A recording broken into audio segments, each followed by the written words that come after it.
A partir de este momento, Radio Universidad de Chile da la bienvenida a La República de las Letras. Antonella Esteves, Patricio López, Alberto Mayol y Omar Sarraz los invitan a ser parte de esta nación letrada y democrática, en donde la conversación en torno a libros fundamentales es la excusa para juntarse con amigos, soñar y reflexionar sobre lo que somos y lo que podemos ser. Bienvenidos a La República de las Letras.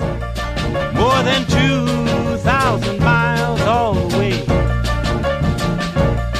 Get your kicks on Route 66. Paisaje de la multitud que orina. Se quedaron solos. Aguardaban la velocidad de las últimas bicicletas.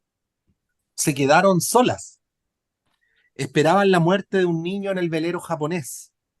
Se quedaron solos y solas, soñando con los picos abiertos de los pájaros agonizantes, con el agudo quitasol que pincha al sapo recién aplastado, bajo un silencio con 1000 orejas y diminutas bocas de agua en los desfiladeros que resisten el ataque violento de la luna. Lloraba el niño del velero y se quebraban los corazones, angustiados por el testigo y la vigilia de todas las cosas, y porque todavía en el suelo celeste de negras huellas gritaban nombres oscuros, salivas y radios de níquel. No importa que el niño calle cuando le claven el último alfiler. No importa la derrota de la brisa de la corola del algodón. Porque hay un mundo de la muerte con marineros definitivos que se asomarán a los arcos y os helarán por detrás de los árboles. Es inútil buscar el recodo, donde la noche olvida su viaje, y acechar un silencio que no tenga trajes rotos y cáscaras y llanto, porque tan solo el diminuto banquete de la araña basta para romper el equilibrio de todo el cielo.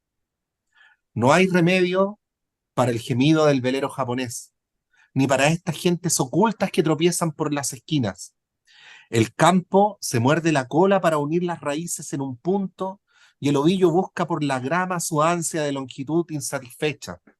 La luna, la policía, las sirenas de los transatlánticos, fachadas de orín, de humo, anémonas, guantes de goma, todo está roto por la noche abierta de piernas sobre las terrazas.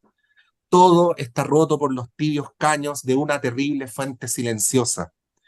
Oh gentes, oh mujercillas, oh soldados, será preciso viajar por los ojos de los idiotas, campos libres donde silban mansas cobras de alambradas, paisajes llenos de sepulcros que producen fresquísimas manzanas, para que venga la luz desmedida que temen los ricos detrás de sus lupas, el olor de un solo cuerpo con la doble vertiente de lis y rata, y para que se quemen estas gentes que pueden orinar alrededor de un gemido, por los cristales donde se comprenden las olas nunca repetidas. Buenas noches, bienvenidas, bienvenidos a una nueva República de las Letras. Hace mucho tiempo que no estábamos los cuatro juntos. Convocados para comentar este libro.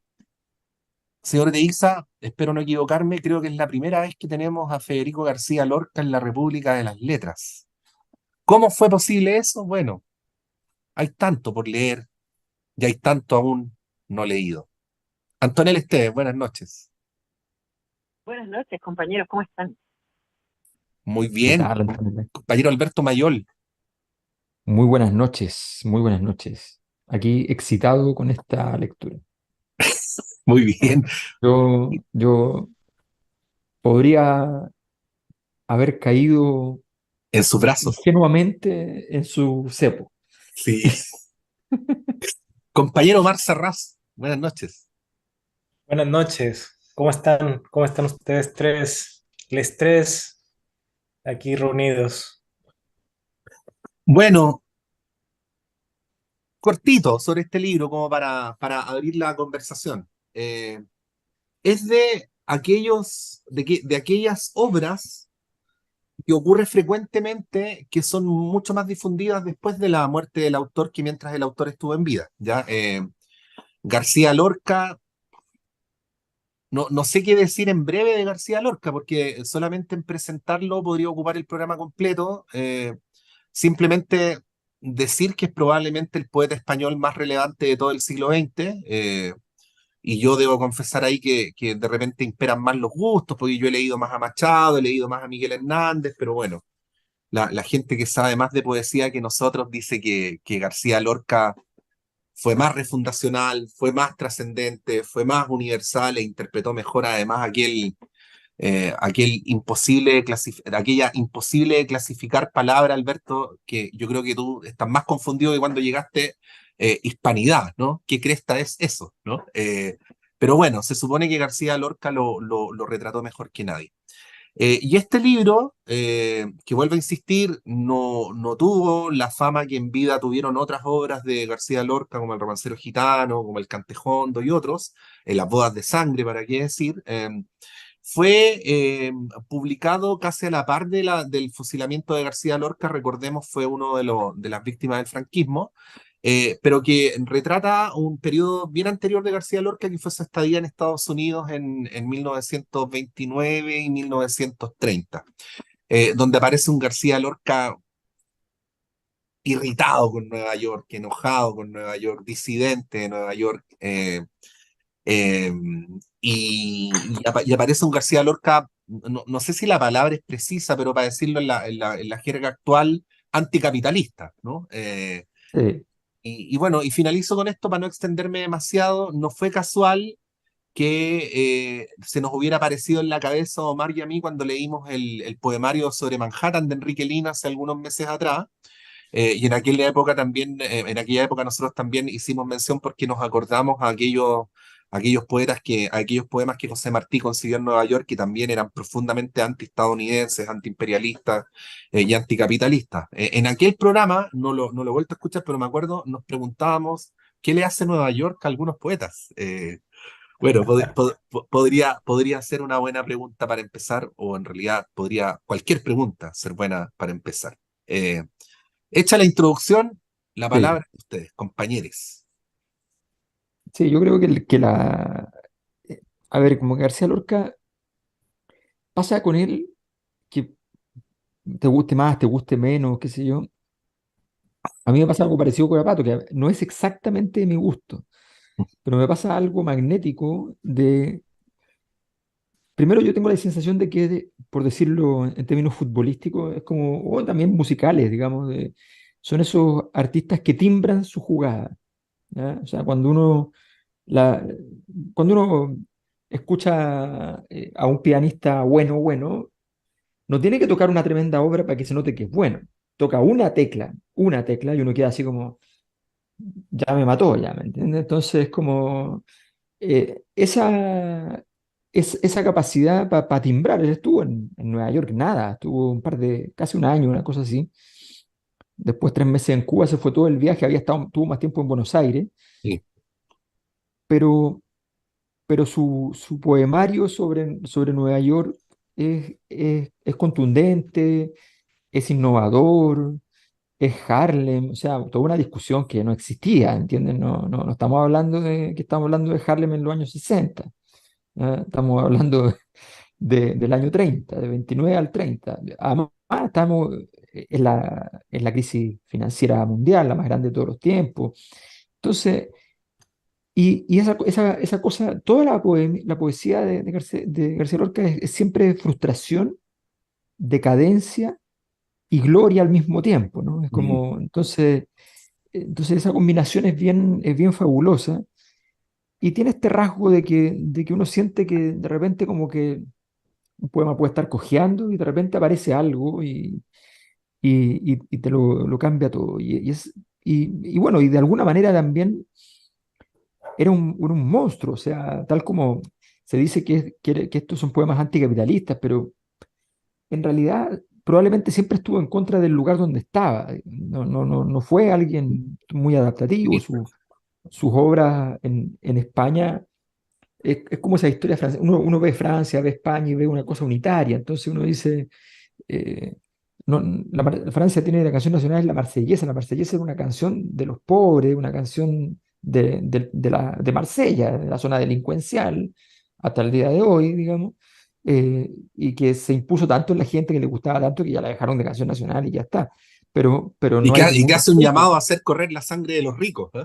Claro, exactamente. Entonces, en España pasa lo mismo. O sea, el romancero gitano en ese momento no era precisamente una cosa con onda, no había nacido Paco de Lucía para decirles a todos que esto tenía onda y se podía tener la alta cultura o nada, no, nada por el estilo. Ni la Entonces, UNESCO. entonces, entonces realmente es un jugador que funcionó un poco en y fuera de la generación de escritores de la época, la generación del 27. Entonces es bien curioso, es bien extraño y esa monstruosidad yo creo que eh, subyuga. Qué bonita palabra. Sí. Bueno, yo pienso que hay que ver también el momento, ¿no? Esto es 29-30 y justamente como que las cosas están en el aire y en esos mismos años estaba Neruda escribiendo Residencia en la Tierra, su poemario existencial pesimista, del que renegó luego y que tal vez es lo mejor o de lo mejor que escribió, porque él renegó precisamente porque decía que podía hacer daño a la juventud, no sé si eso sea un criterio, y al mismo tiempo también está El Tazor de Huidobro, que es su obra máxima, ¿no? Mm. Entonces está toda esta cosa de máquinas, de vuelo, de velocidad, de grandes ciudades con alcantarillas, con violencia, con muerte en serie para alimentar a esa ciudad, con vacas, cerdos, con crueldad, abandono, niños de la calle. Entonces, todas estas cosas de la gran ciudad horripilante y al mismo tiempo fascinante, magnética, está yo creo que en esta época. Ahora, lo interesante es que Neruda hace su poemario más bien lejos de todo este ambiente de metrópoli, que es el de García Lorca, porque él está en Rangún, en Asia, pero es como que el mundo está secretamente conectado y están estos poemarios muy interesantes que están saliendo justo fines de los 20 y principios de los 30, ¿no? Entonces, eso son coincidencias que vale la pena, o sea, lo hacen a uno interrogarse. ¿Qué pasaba? Mm.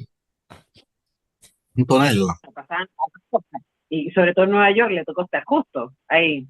Y claro, y parte de su aversión al capitalismo instalado en Estados Unidos tiene que ver con que le tocó ver la histeria, los suicidios, la locura. No, yo creo que no nos podemos imaginar lo que fue ese día negro, ¿cierto? Y que le tocó ser testigo con la sensibilidad que tenía. Y además yo también pensaba, a propósito de lo que decía Alberto, de García Lorca, siempre en oposición, ¿no? Y siempre como tratando de demostrar las contradicciones del humano y su dificultad para habitar el mundo, ¿no? Y a mí me llamó la atención porque yo, no, por supuesto, no había leído mucho García Lorca y me llamó mucho la atención también la construcción de imágenes viniendo de la época además del surrealismo, y uno dice, pero esto resulta súper surrealista, el tipo de cruce que hace de las palabras para generar imágenes, pero al mismo tiempo él está peleado con los surrealistas, ¿no? Entonces, también justo en este momento está Dalí y Buñuel haciendo El perro andaluz, que dicen, está dedicado ni más ni menos, a García Lorca. Entonces es súper gracioso o irónico, más que gracioso, esta idea de que él dice, ya, igual me voy, igual no me quieren, no me importa, pero él va a utilizar, él también es surrealista a su manera, ¿no? Y quizás por eso mismo, o sea, yo no voy a tomar partido ahí porque yo también creo que Buñuel y Dalí tienen que decir unos pesados de heavy metal. A pesar de que El perro andaluz es una maravilla y transformó la historia del cine para siempre, pero me parece que también esa idea de los contextos, ¿no? De qué mundo le tocó habitar, con quién se juntaba también, porque según estuve leyendo, él llega a Estados Unidos a dar unas conferencias, sin hablar inglés además, a dar unas conferencias, se junta con los españoles en Estados Unidos, asociados al mundo de la universidad, y todo bien ahí, mucha cultura, mucho interés, y él dice, finalmente aquí está pasando algo, pero tempranamente empieza también a moverse y a darse cuenta del mundo latino y del mundo negro, sobre todo en Nueva York, y dice, mira, esto no está tan bonito, esta idea de la metrópolis culta tiene su lado oscuro, y claro, él más bien fija sus poemas en ese espacio, que probablemente son los espacios que a él más le interesan. Así que eso, bueno, y hay que decir también el tema de la homosexualidad, que también era un tema que lo venía persiguiendo y complicando, y según estuve leyendo en Estados Unidos inicialmente por lo menos él se sintió mucho más libre, y qué decir en Cuba ya dice que ya, ahí sí, todo pasa. Pero es probablemente ese factor el que más resistencia generó en España.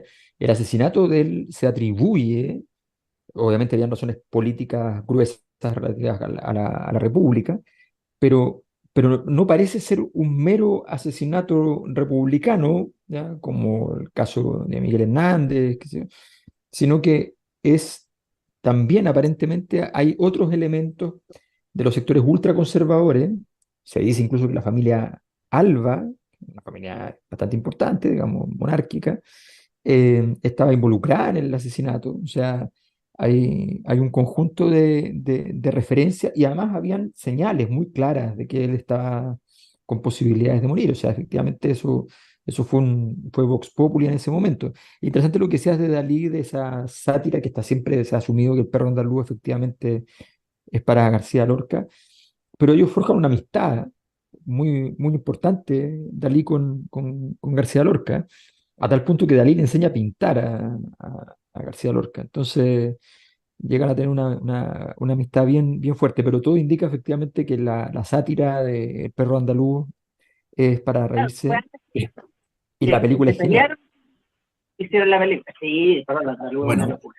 esto nos abre un gran tema que necesariamente lo podemos ver al bloque siguiente, pero simplemente hago el enunciado como para ahí Sí. triangular con ustedes dos, compañeros, que, que claro, García Lorca no es el típico mártir de la revolución, po, es un tipo con un acercamiento a la vida mucho más sensible que doctrinario, mucho más pasional que ideológico. Ahí no sé si a ustedes les quedó la misma impresión, pero por ejemplo cuando abraza a los negros y la discriminación contra los negros, no lo hace a la luz de la teoría marxista, sino que lo hace a la luz de quien se pone del lado de los marginados, ¿no? Y uno, bueno, luego podemos retomar al García Lorca en España, que es más o menos parecido.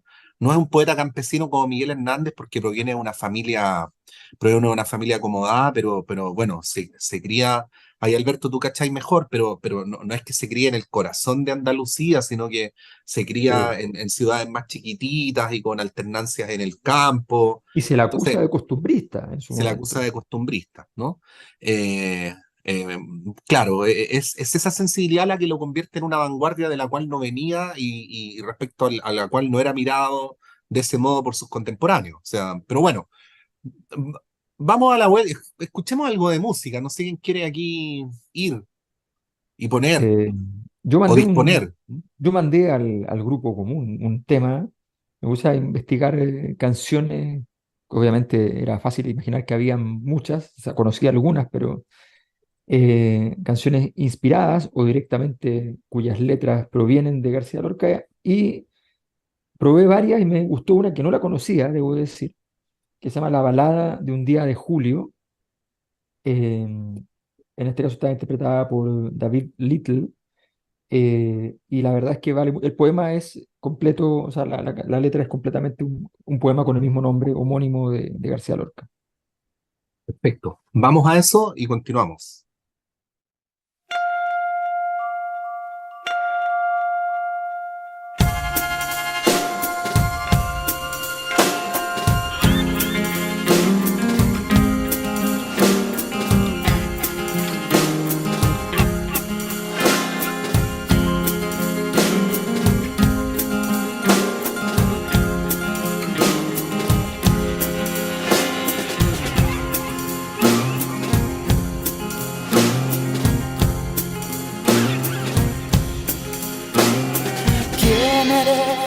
blanca niña, ¿de dónde vienes?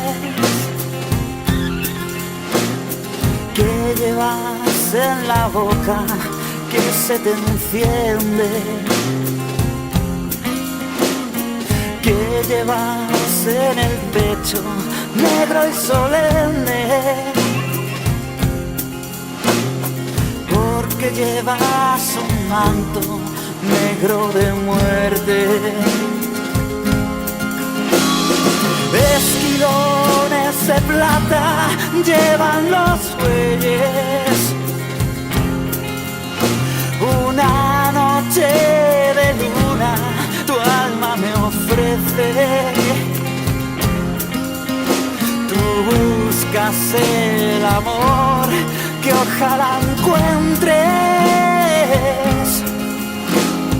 Está muerto en el agua, niña de nieve.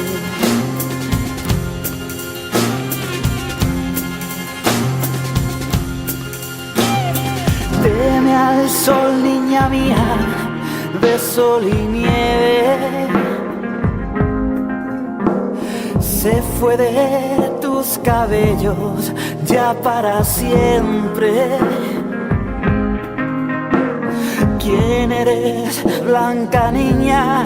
¿De dónde vienes? ¿A quién buscas aquí si a nadie quieres? Esquilones de plata llevan los bueyes. Una noche de luna tu alma me ofrece. Tú buscas el amor que ojalá encuentres. Está muerto en el agua, niña de nieve. Está muerto en el agua, niña de nieve. Está muerto en el agua.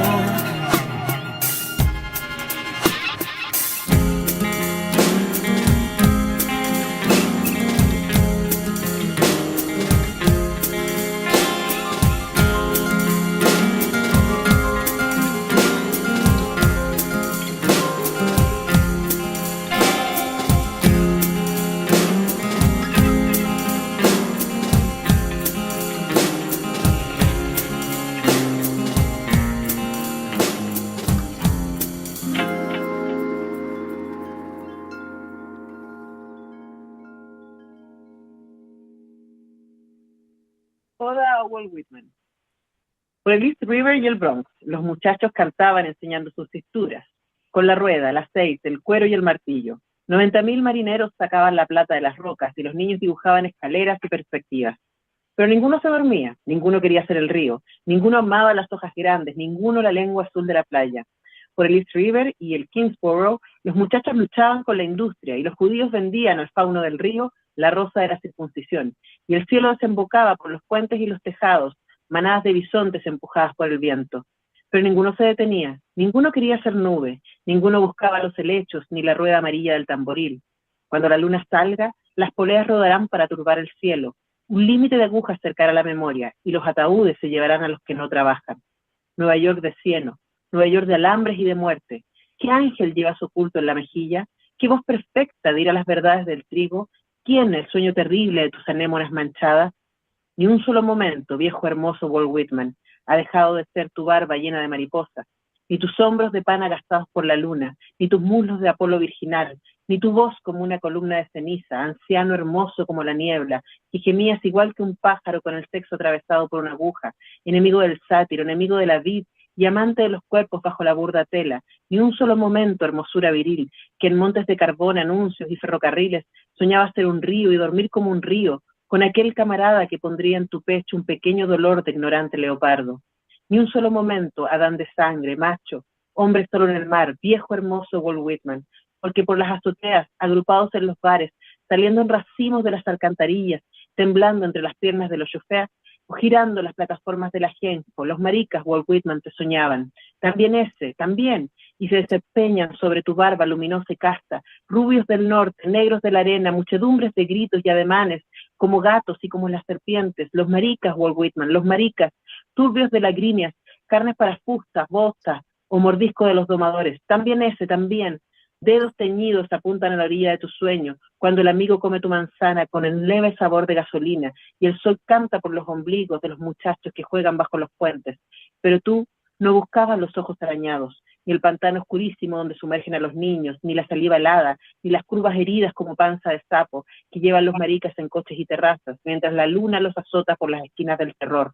Tú buscabas un desnudo que fuera como un río, toro y sueño que junte la rueda con el alga, padre de tu agonía, camelia de tu muerte, y gimiera las llamas de tu cador oculto.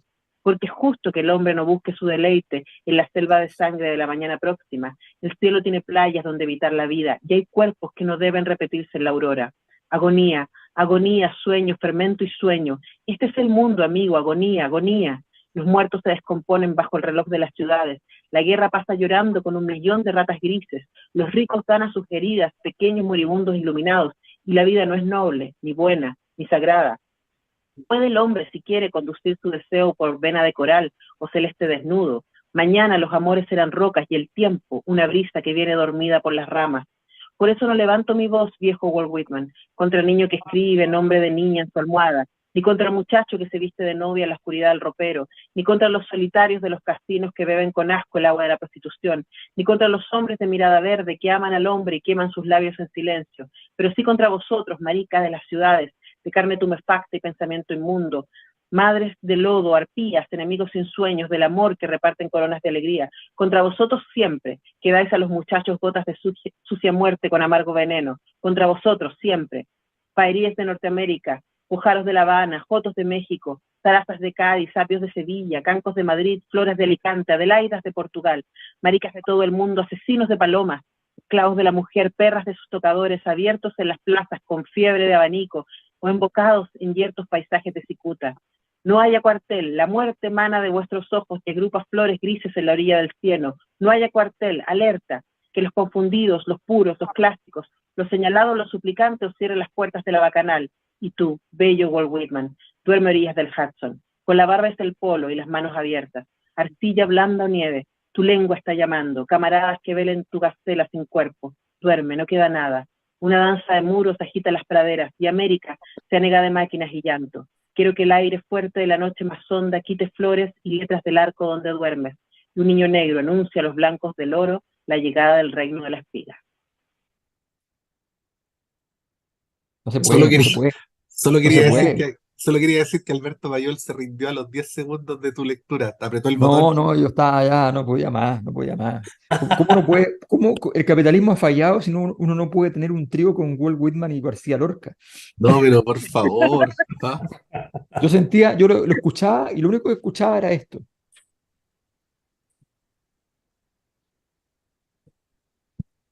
No escuchamos. ¿No te escucha? ¿Tiene como unos latidos? ¿No te escucha? ¿No? No, Bueno, los micrófonos son un fracaso, weón. Qué lástima. No. El Bueno, no capitalismo. importa. Pero Capitalismo. yo sentía que tenía que apretar el botón me rindo con una velocidad pasmosa, no impresionante, porque además, efectivamente, hay algo en el ritmo que le pone al poema que es de Walt Whitman. sí, Porque Walt Whitman, hay que decirlo, uno agarra un libro de Walt Whitman y dice, lo mira así y dice, ah, no, es otra cosa. O sea, así como tú estás en la librería, así, ah, es un Walt Whitman, y ya, no, ya, es otra historia. Em, entonces, no, la verdad es que el homenaje es espectacular, erótico, una cosa así extraordinaria. Bueno, ese es el Estados Unidos ideal, Sí, ¿no? po. claro. Cuando digo ideal como el modelo de nación.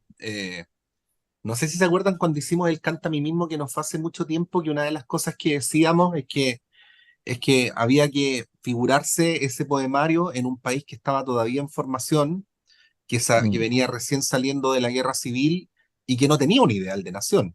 Eh, y decíamos que a veces los poetas señalan un horizonte al cual nunca se llega, pero bueno, si el poeta dijo que era así, será así, Algo ¿no? queda. Aunque no sea, claro, claro. Claro, es que eso Y, que tú dices justo es una pregunta que se hace Neruda. ¿Cuándo Estados Unidos dio esa vuelta y se perdió y no fue por la senda libertaria y de justicia que le señalaba Whitman?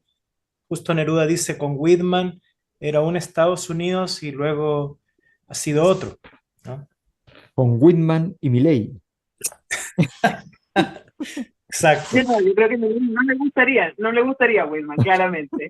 No, Ahora, a mí lo que me gusta de ese poema, que es como que nos muestra, creo yo, para quien como yo no conoce demasiado de Federico García Lorca, yo creo que yo conozco más la dramaturgia que los poemas, Sí. ¿no? Creo que acá está toda su belleza, toda su sensualidad y también toda su furia. Y es muy bello el cruce, ¿no? Entre estas imágenes furiosas y estas imágenes de belleza, de sensualidad, de canto al amado, ¿no? Aquí el canto no es al mismo, sino al amado, y a ese entusiasmo. Aquí encuentro que este poema es tan bonito en términos de la cantidad de emociones que están dando vuelta y de las palabras que usa para expresarlas. sí, y además es distinto en el tono al resto del poemario porque es justamente el poema más erótico, más exaltado, más de mayor fervor y, no sé, ilusión. Sí, es un poema de amor luminoso. sí, A pesar del enojo que hay ahí frente a parte del mundo gay, diríamos. Claro, ahí cuando les dice maricas, esos son los malos, los que no son como deberían ser. sí, No como Whitman, que no es un Apolo virginal, que es de los imagínate. otros maricas, no de estos. Sí, sí, de los otros. Claro. Claro. No sé si, bueno, Alberto hablaba del ritmo, Lanto también lo decía, esa cosa que es como que cuando uno lo lee, lo siente como intuitivamente de una gran musicalidad. Esto, por favor, no es porque yo sea culto, sino porque simplemente hice la pega y leí el texto introductorio que viene en este mismo libro, donde cuenta bueno, que el joven García Lorca era un gran amante de la música y además tenía muy buenas dotes para el piano, o sea, estudió piano y de hecho su maestro trató de persuadir a su padre para que siguiera su carrera como pianista hasta el punto de que se le auguraba un futuro provechoso en ese derrotero, pero finalmente García Lorca quería estudiar letras y por eso siguió por el otro lado, pero bueno, lo que aparece en esta biografía es que de ahí viene ese interés por la música flamenca, que de alguna manera tiene que ver también con su encuentro con Manuel de Falla, y el intento por meterse en aquellos lugares que Alberto describía muy bien, o sea, ahora es de buen gusto. Ahora, en ñoñoíno tener un disco de flamenco, ¿cachai? Pero en aquella época era muy todo lo contrario. Y por eso seguramente, Alberto, tú usabas la palabra costumbrista, me pareció muy bien. Ese poemario que ahora uno admira tanto, que es el poema del Cantejondo, seguramente en esa época aparecía como un poemario costumbrista, ¿no? O sea, Claro, de algo que claro. carecía de mayor sofisticación. Además, me Pero imagino eso justamente... No, dale, Antonella. perdón, pero me imagino que tiene que haber sido acusado con la palabra que se haya usado en la época de bajismo, ¿no? Porque igual era un niño bien, Sí, digamos, García Lorca, ¿no? Entonces ir a meterse con el mundo de los gitanos y celebrarlo, ¿no? También podría haber sido acusado, me imagino, de usurpación cultural, como diríamos, Ya por y entonces le decían partícipe y miembro de Gómez Millas. Bueno, es que, esa gente era, estudió era ahí como, claro, lo acusaban de ir a tomar piscola a la terraza. claro, es que, bueno, hay que ver que García Lorca es el más pueblerino, se puede decir, y también el más universal, como se muestra entre romancero gitano y poeta de Nueva York. Y eso lo tienen tantos escritores de la época, por ejemplo, Borges con su cosa gauchesca y al mismo tiempo sus mitologías sus ficciones literarias de alta cultura. Entonces, ese moverse en los diferentes mundos, ir de la tradición a la vanguardia, y como decía alguien, y además cada vez que terminaba un libro lo cerraba, ya no era referencia para él, sino que vamos a una cosa nueva, vamos a una nueva experimentación. O sea, no es un poeta, por ejemplo, como Tellier, que el primer poema y el último son más o menos, no se puede saber cuál es el primero y cuál es el último, porque son más o menos lo mismo, con toda la maravilla que puede ser esa cantidad de transformaciones dentro de un mismo estilo.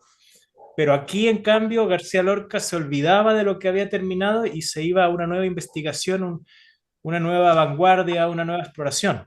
Y eso es muy sorprendente. Hay que decir también que en todo esto, además, hay una historia fantástica de amor, que es con Rafael Rodríguez Rapún, jugador de fútbol del Atlético de Madrid, en origen. Mira. ¿Ya? Luego devenido un actor, porque conoce la compañía de García Lorca y se mete allí y asciende rápidamente, ¿ya? Y luego, cuando muere García Lorca, decide ser soldado español por los republicanos para poder vengar la muerte de su amor. Imagínate. Un amor corto, trágico, intenso, futbolístico y poético. ¿No? Oye, y toda la gente que está alrededor de García Lorca en esa época también, en la pensión, ya ustedes hablaban de Dalí, de Buñuel, pero ahí están Cernuda, está Alberti, Jorge Guillén, Vicente Alexandre, Pedro Salinas, Gerardo Diego. A Vicente Alexandre lo dieron el Nobel en los 80, más o menos, para poner en él a toda esta generación del 27, ¿no? Entonces, es un momento cumbre, y es como que los países, yo pensaba, no pueden resistir tanta maravilla, porque es como uno piensa, por ejemplo, Chile con toda la música, toda la poesía, todo lo que pasaba en los 60 y 70, era demasiado, ¿no? Teníamos que parar un poco. Así también, esto era demasiado fuerte. Estábamos entonces la paz de los que... pincheros. Mira, yo no, promueve las guerras civiles, no me acuerdo a quién le leí esto, pero era como una entrevista así como de la década del 60, como un chileno velando a Franco. Decía como, pero ¿cómo puede llegar? Te juro que no me acuerdo quién era, pero tenía que haber sido un artista. Decía algo así como, pero ¿cómo se puede haber llegado a esa monstruosidad, ese monstruo de haber fusilado poetas? O sea, ¿cómo puede llegar a pasar algo así? Decía un chileno no me acuerdo quién era en la década del 60, bueno, para referirse a García Lorca y para referirse a Miguel Hernández, y bueno, a veces el destino te escupe de vuelta en la cara a la vuelta de la esquina, compañero. Sí. Así es. Sí. Bueno, vamos a la música. Vamos a la música. ¿Quién va? Vamos a la música. Yo tengo a Lou Reed, hablando de neoyorquinos notables, de un álbum que además se llama New York, y que creo que hace una cruza interesante, porque Lou Reed es un neoyorquino de tomo y lomo, pero también le pesa. Y yo creo que eso como que sirve, ¿no? Eso de esa manera. Y eso se llama The Last American Way. Buenísimo. Muy bien, vamos. Vamos con Lou. They say he didn't have an enemy. His was a greatness to behold. He was the last surviving progeny, the last one on this side of the world. He measured a half mile from tip to tail, silver and black, with powerful fins. They say he could split a mountain in two. That's how he got the Grand Canyon. Last great American whale. Last great American whale. Last great American whale. Last great American whale. Some say they saw him at the Great Lakes. Some say they saw him off of Florida. My mother said she saw him in Chinatown. But you can't always trust your mother. Off the Carolinas, the sun shines brightly in the day. The lighthouse glows ghostly there at night. The chief of a local tribe had killed a racist mayor's son. He'd been on death row since 1958. The Mays Kid was a rowdy pig, spit on Indians and lots worse. The old chief buried a hatchet in his head. Life compared to death for him seemed worse. The tribal brothers gathered in the lighthouse to sing and tried to conjure up a storm or rain. The harbor parted, a great whale sprang full up, caused a huge tidal wave. The wave crushed the jail and freed the chief. The tribe let out a roar. The whites were drowned, the browns and reds set free, but sadly one thing more. Some local yokel member of the NRA kept a bazooka in his living room, and thinking he had the chief in his sights, blew the whale's brains out with a lead harpoon. Let's great American whale. Let's great American whale. Let's great American whale. Let's great American whale. Well, Americans don't care for much of anything, land and water the least. And animal life is low on the totem pole, with human life not worth more than infected yeast. Americans don't care too much for beauty. They'll shit in a river, dump battery acid in a stream. They'll watch dead rats wash up on the beach and complain if they can't swim. They say things are done for the majority. Don't believe half of what you see, none of what you hear. It's like what my painter friend Donald said to me. Stick a fork in their ass and turn them over, they're done.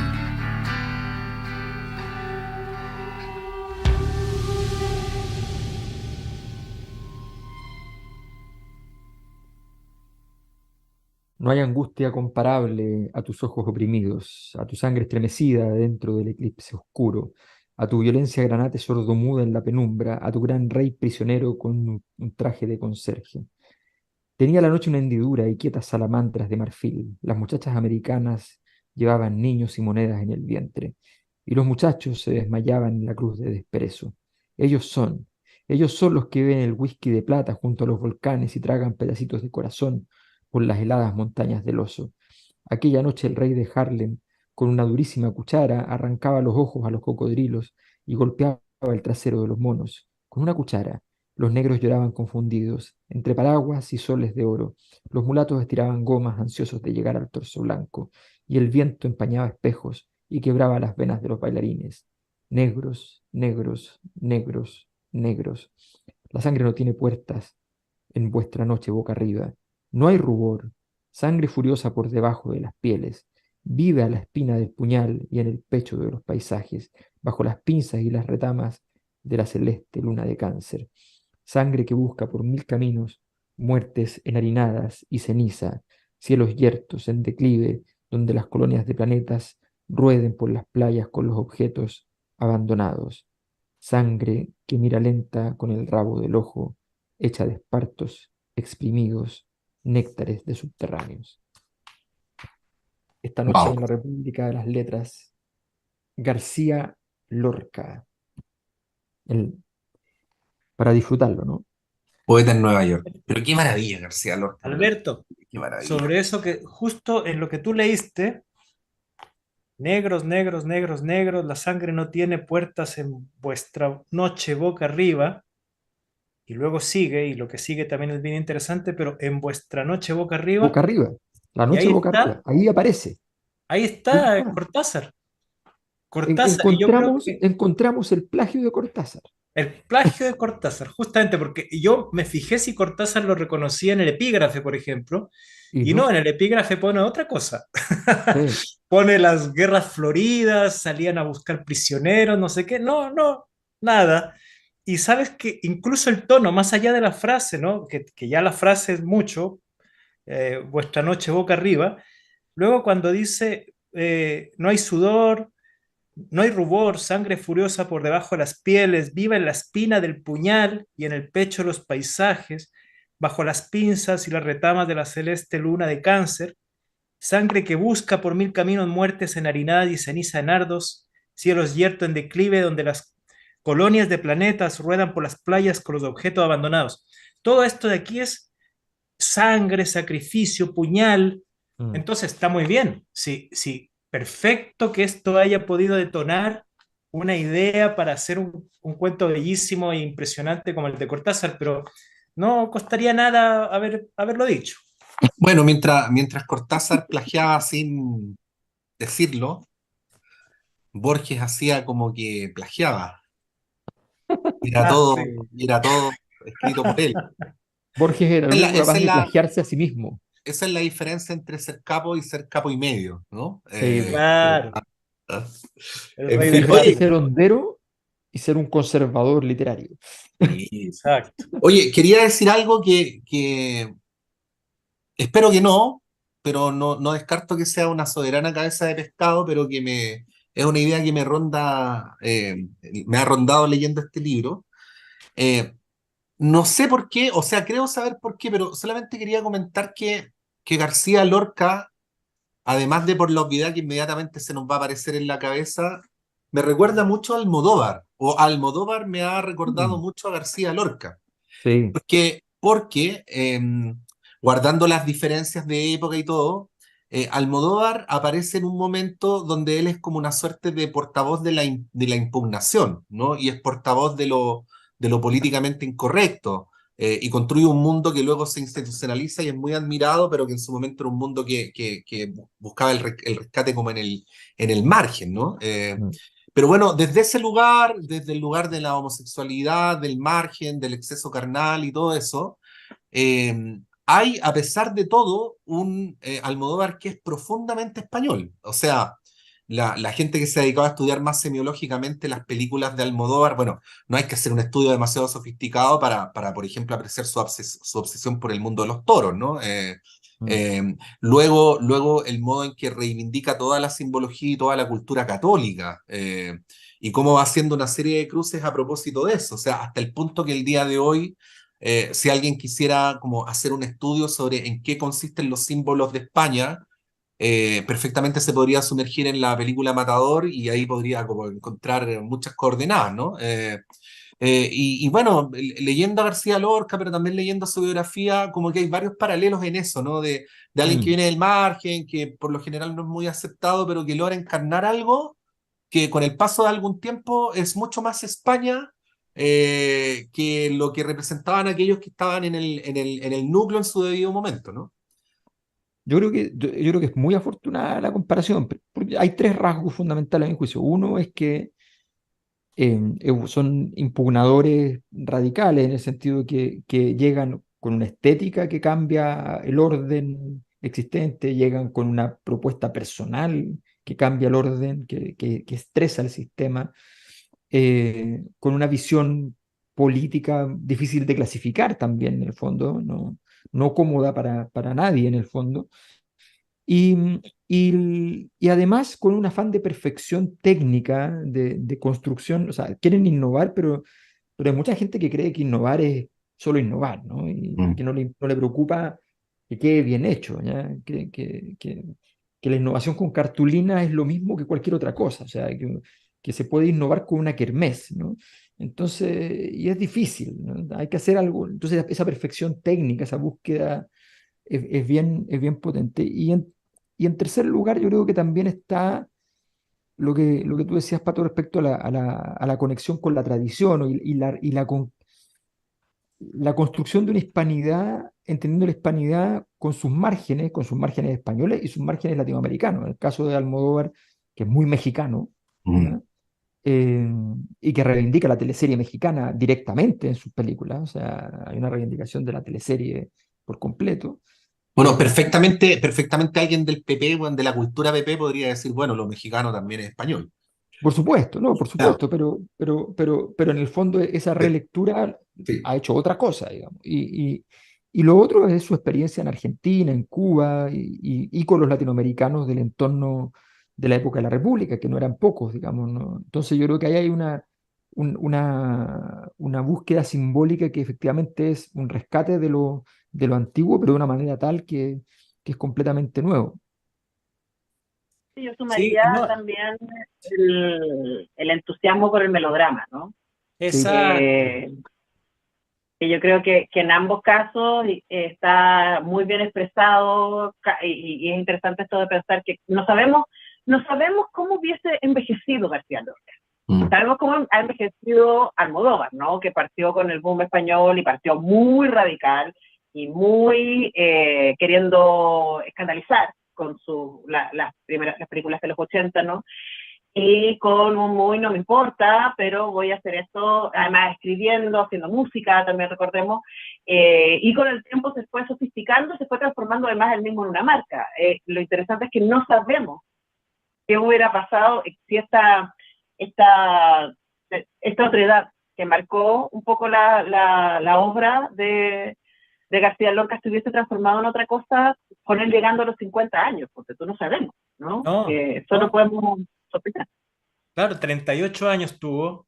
Dicen que la obra son más de 4.000 páginas, o sea, una producción prodigiosa en 20 años, menos de 20 años. Publicó, o sea, escribió todo eso y si hubiera tenido no 38, sino, qué sé yo, 60, hubiera sido cualquier cosa. O sea, eso es lo triste también. Como, por ejemplo, pensar en, en Víctor Jara, con también una edad similar, un poquito más, y ese buen título que le puso Joan Jara, un canto truncado al principio, que ahora luego es un canto inconcluso. Bueno, pero a propósito de lo que tú decías, que le dieron el Nobel a Vicente Alexandre cuando estaba bien viejito, em, en la época de la Guerra Civil Española, Neruda escribió un poemario que se llamaba España en el corazón, ¿no? Entonces, cuando se acabó la dictadura en Chile, vino un casi nonagenario Rafael Alberti no me acuerdo si había escrito un libro o como que la visita se llamaba Chile en el corazón, ¿no? Y era como que Rafael Alberti venía a devolverle la mano a Chile por la solidaridad con el Winnipeg y por Neruda. Y bueno, como se sabrá también, Neruda era muy, sintió mucho la muerte de García Lorca. Bueno, la muerte de García Lorca se sintió fue brutal, de sí. una manera terrible, ¿no? Más que la de Miguel Hernández. Sí, Sí. Además, era una señal de la derrota muy clara. No nos olvidemos que los republicanos pensaban que ellos militarmente ganaban Mm. la guerra civil. Mm. Entonces, no hubo una cosa que suele pasar en la izquierda, ¿no? Que es la falta de conciencia de las condiciones de posibilidad del éxito de la misión. claro. No basta con los Bueno, ideales. O sea, yo una vez Bueno, me encontré una tía mía, un libro sobre puros documentos, entrevistas a latinoamericanos que estaban en la guerra civil española. Y había una entrevista a mi abuelo. Y mi abuelo, altisonante estaba, pero así como, vamos a hacer pedazo a este señor Franco, no existe. Entonces, era... claro. no fue así. Iba a hacer pedazos al señor Franco y ni siquiera tenía arqueras para jugar la final. No. Oye, déjame decir que hay Estamos llegando al final, pero Alberto, por favor. una al dirección, final ya hay que hay una hacer las dirección. menciones. Dirección José Pedro Alessandri 94, salida del metro Chile-España, frente a frente, terminal del Transantiago, ahora Red. Al frente, también parte del pasado, el Club de Jazz, pero ya no está ahí, no lo busque realmente. Solo sepa que allí estuvo y entonces usted llegará a la librería porque estará al frente exactamente. Entonces, en la esquina, prácticamente en la esquina de Macul con Irarrázaval, por ejemplo, José Pedro Alessandri no le importa realmente a nadie, entonces a 103 pasos de la Plaza Ñuñoa, en el corazón de Ñuñoa, en tu librería, Omar, ¿se puede tomar un café con leche de almendra? ¿Sí o no? Puta, No lo conteste, no conteste, la gente lo va a No saber. creo que sea necesario. No. No conteste. Entonces, en ese leche de lugar usted almendras, toma. ¿De qué tipo de café? ¿De qué tipo de leche? una, una contradicción en sus términos, como diría Patricio López, ¿no? Leche de almendras. Yo quisiera leer rápidamente un No, poema pero para espérate, despedirme, pero no sé. déjame decir que además está la página web, Ah, sí. que además está en las redes sociales y que pueden comprar a través de la web de la Librería Clepsidra, así que no se compliquen si tienen Todo. problemas para escribir, pero vayan, sobre todo, vayan. Vayan y les puede llegar a la casa si es que lo piden por internet, pero la visita Ahí lo será... puede pedir firmado por Omar, cualquier libro, desde Cualquier la libro. Revolución de las Especies, García la Lorca. Revolución, lo García No me Lorca. ofendo, puedo firmar cualquier libro, aunque no sea mío, ¿no? Exactamente. No, Alberto Mayol es mi mayor logro hasta ahora, esto de ¿En firmar qué libros. sentido? Yo he firmado No, Darwin. Ah, Yo he firmado no, Darwin. ¿En qué no, sentido, Omar? solo he firmado en papel, Omar, no, ¿por qué? ¿Por no qué? he firmado la piel de nadie. Bueno, estamos llegando al final. Solo Omar, dale, leo el poema si es que nos podemos despedir Sí. con eso o no hay ya cómo. Dale. Dale y después ponemos una canción. Si quieren, ¿quiere alguna canción o la presento yo? ¿No? Eh, Preséntanos usted. No, voy a plagiarme de la vez anterior porque este disco me gusta demasiado y lo recomiendo. El disco Omega de Enrique Morente, que es un cantador de flamenco, y Lagartija Nick, que es un rockero, y que a propósito de cómo alguien que proviene de lo costumbrista pasa como automáticamente a la vanguardia, este señor Morente, que era como un cantador de flamenco tradicional, se convierte en el autor de uno de los más revolucionarios discos de la historia del flamenco. ¿Y por qué estoy invocando este disco? Bueno, porque el disco Mega está basado en letras del poemario Poeta en Nueva York de García Lorca. Así es que entre todas las maravillas que tiene ese disco, después de la lectura de Omar, y para cerrar el programa vamos a escuchar La Aurora de Nueva York, donde además Enrique Morente se hace acompañar por el guitarrista Vicente Amigo. Eso. Chuta, esto va a ser doble porque justo voy a leer La Aurora. ¡No! Buenísimo, pero mejor. Está bien. Bueno, La Aurora de Nueva York tiene 4 columnas de cieno y un huracán de negras palomas que chapotean las aguas podridas. La Aurora de Nueva York gime por las inmensas escaleras buscando entre las aristas nardos de angustia dibujada. La aurora llega y nadie la recibe en su boca, porque allí no hay mañana ni esperanza posible. A veces las monedas en enjambres furiosos taladran y devoran abandonados niños. Los primeros que salen comprenden con sus huesos que no habrá paraíso ni amores deshojados. Saben que van al cieno de números y leyes, a los juegos sin arte, a sudores sin fruto. La luz es sepultada por cadenas y ruidos, en impúdico reto de ciencia sin raíces. Por los barrios hay gentes que vacilan insomnes, como recién salidas de un naufragio de sangre. Buenas noches, qué Buenas maravilla. noches. García Lorca, lo máximo. Máximo, increíble.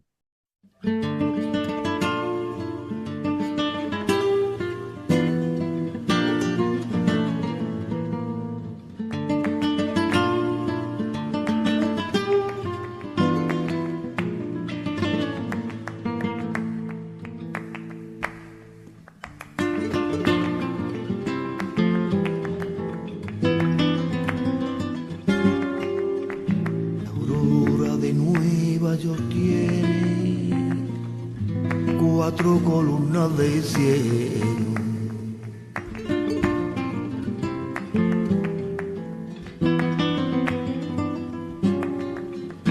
La aurora de Nueva York tiene 4 columnas de cielo.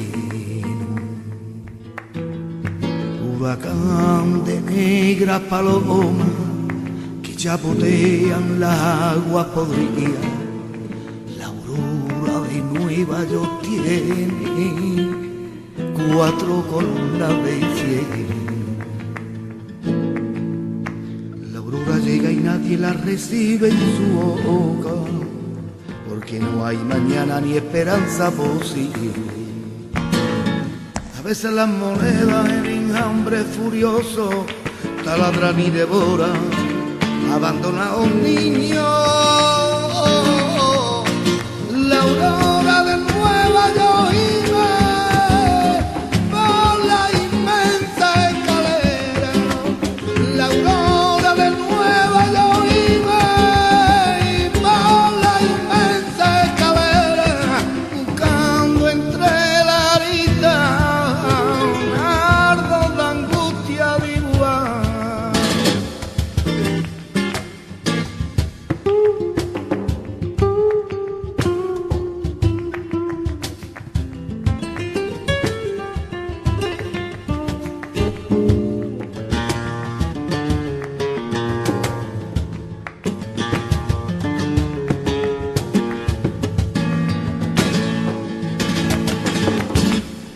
primeros que salen comprenden en su hueso que no habrá paraíso ni amores de soa. Saben que van al cielo de número y leyes, a lo luego sin arte, a sudores sin fruto. La aurora de Nueva York por la inmensa escalera, la aurora de Nueva York por la inmensa escalera, buscando entre la arista nardos de angustia diva.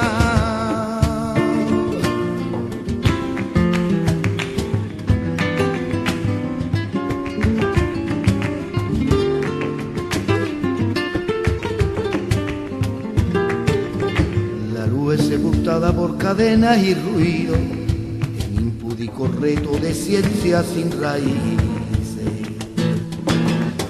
Por los barrios hay gentes que vacilan insomnes, como recién salida de un naufragio de sangre. La aurora de Nueva York tiene 4 columnas de cielo.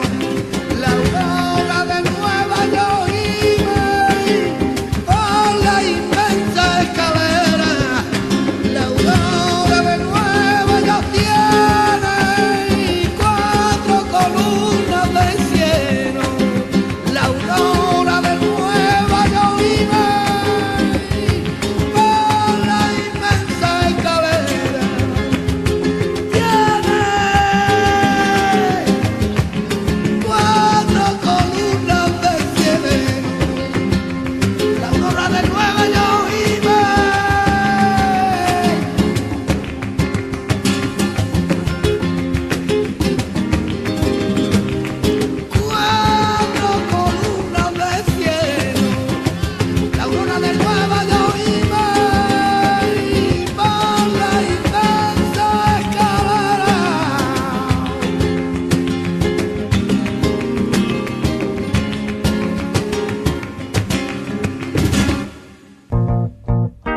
Antonella Esteves, Patricio López, Alberto Mayol y Omar Sarraz y su República de las Letras regresan la próxima semana con un nuevo libro y nuevas conversaciones. Los esperamos.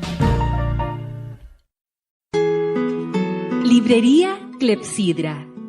En Ñuñoa, en Macul con Irarrázaval, está la librería Clepsidra. Libros de ciencias sociales, literatura, filosofía, poesía, lecturas escolares de arte y teatro. Avenida José Pedro Alessandri 94, teléfono 225-5706. Consulte nuestros títulos y autores en www.clepsidra.cl.